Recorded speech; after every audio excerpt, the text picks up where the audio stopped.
రమ్ముతోటి మిర్చి బజ్జీ అంటే ఇంకా అదిరిపోద్ది టేస్ట్. ఇంకా ట్రై చేద్దాం మనం ఇప్పుడు.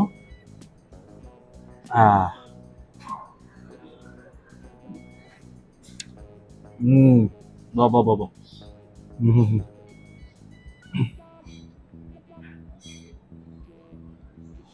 ఆ రమ్ము గాడి చూస్తుంది లోపలికి.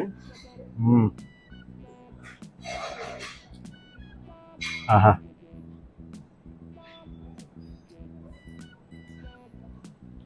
ఇది కదా టేస్ట్, అద్దరిపోయింది అసలు.